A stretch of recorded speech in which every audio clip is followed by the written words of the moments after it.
Hello, good morning सभी बच्चों के लिए। और बच्चे कैसे हो सभी? मैं ईश्वर से प्रार्थना करता हूँ कि सभी बच्चे ठीक होंगे। आज इस वीडियो में 12th क्लास के लेसन फर्स्ट के जो आंसर क्वेश्चन चल रहे हैं उसमें अगले आज दूसरा वीडियो जारी किया जा रहा है। इसमें देखें जो क्वेश्चन बोर्ड पर आपको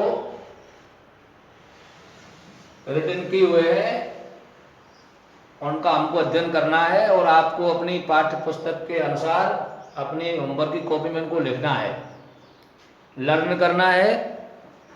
क्वेश्चन फोर्थ, कल आपको थर्ड क्वेश्चन तक हमने हल कराए थे। आज अपना अगला क्वेश्चन चौथा यानी फोर्थ देखें तो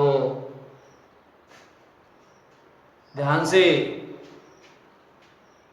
क्वेश्चन नंबर फोर्थ है, What role do water tanks play in South Indian agriculture?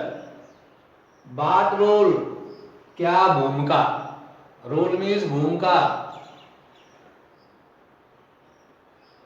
Do water tanks जलाशय, जल के तालाब प्ले निभाते हैं, अदा करते हैं। इन साउथ इंडियन एग्रीकल्चर, दक्षिणी भारतीय कृषि में। साउथ माने दक्षिण की, इंडियन मीन्स भारतीय और एग्रीकल्चर मीन्स कृषि।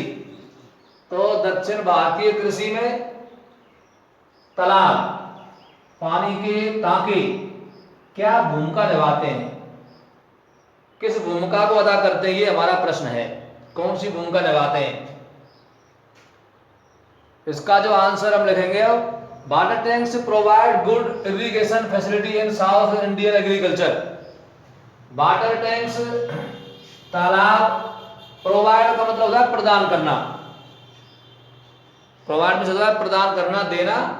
प्रदान करते हैं गुड, अच्छी, इरिगेशन फैसिलिटी, सिंचाई व्यवस्था। इरिगेशन करता है सिंचाई।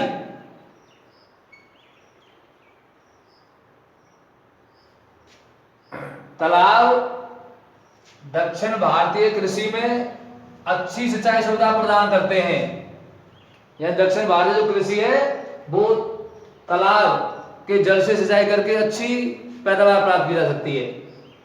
दे are a good source of water to the crops, फसलों के लिए ये जल के अच्छे स्रोत हैं। सोर्स भी स्रोत, गुड भी अच्छे, क्रॉप्स भी फसलों। In Mysore much of the rice is grown under them. Mysore में मच ऑफ द राइस, अधिकांश चावल, अधिकांश धान की फसल, इज ग्रोन उगाई जाती है अंडर देम, इनमें, किनमें? तालाबों में। तो मैसूर में जो धान की कृषि होती है उसको अधिकांश तालाबों में ही उगाया जाता है। अगला जो हमारा क्वेश्चन आ रहा है पांचवा, describe the formation of silt by water, river water, नदी के जल द्वारा। सिल्ट मीन्स होती है गाद, गाद की निर्माण प्रक्रिया का वर्णन करें, समझाएं।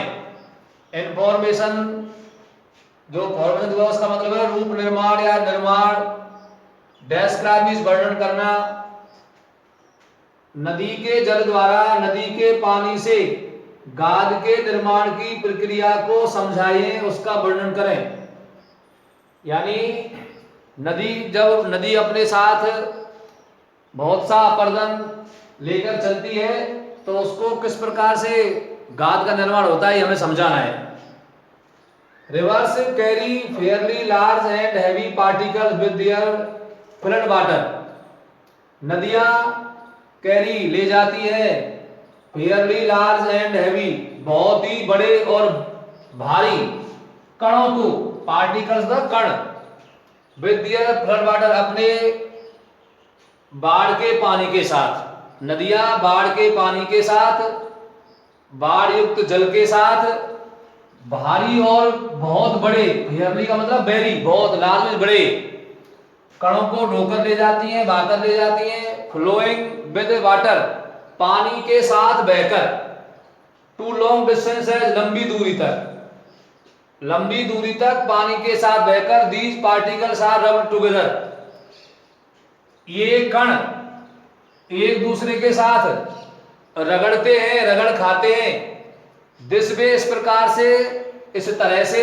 They turn into very fine quality clay silt, they turn into, वो बदल जाते हैं, वेरी फाइन क्वालिटी क्ले, बहुत ही सूक्ष्म, फाइन भी शायद सूक्ष्म का है, बहुत ही सूक्ष्म मिट्टी की गाद में। क्ले मींस मिट्टी।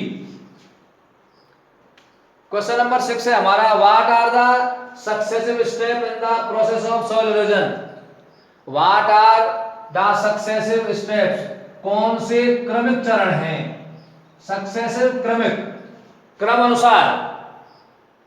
इन the process of soil erosion, भूमि कटाव, मिट्टी कटाव की प्रक्रिया की। प्रोसेस मींस प्रक्रिया।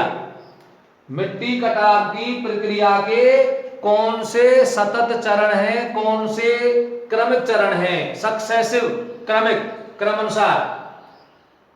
इसका आंसर है the earliest steps in the process of soil erosion generally go unnoticed. The earliest steps, प्रारंभिक चरण, सभी चरणों में जो पहला चरण है, इन the process of soil erosion, मिट्टी कटाव की प्रक्रिया में। तो मिट्टी कटाव की प्रक्रिया में प्रारंभिक चरण जनरली गो अननोटिस्ड, सामान्यतः बिना पते ही, बिना देखे ही, बिना ज्ञान के हो जाता है। यानी भूमि कटाव का जो पहला चरण है उसका किसी को पता नहीं होता है, किसी को मालूम नहीं होता है कि कब भूमि का कटाव हो गया।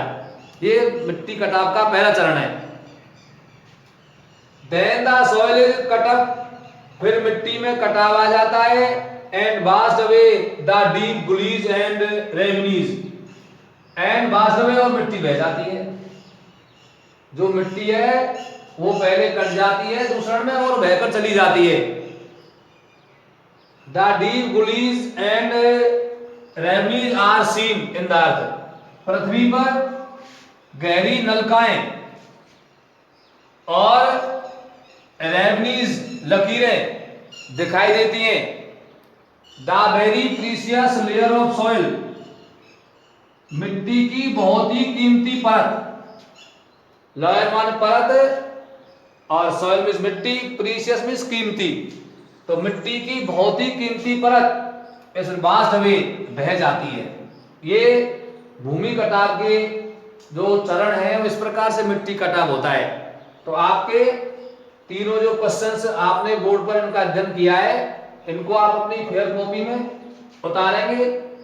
सबको इसका ट्रांसलेट किया है। आज की वीडियो में इतना है, तो आप अपनी कॉपी में इनको ठीक से उतारेंगे और अपने याददाश्त को बढ़ाएंगे। धन्यवाद।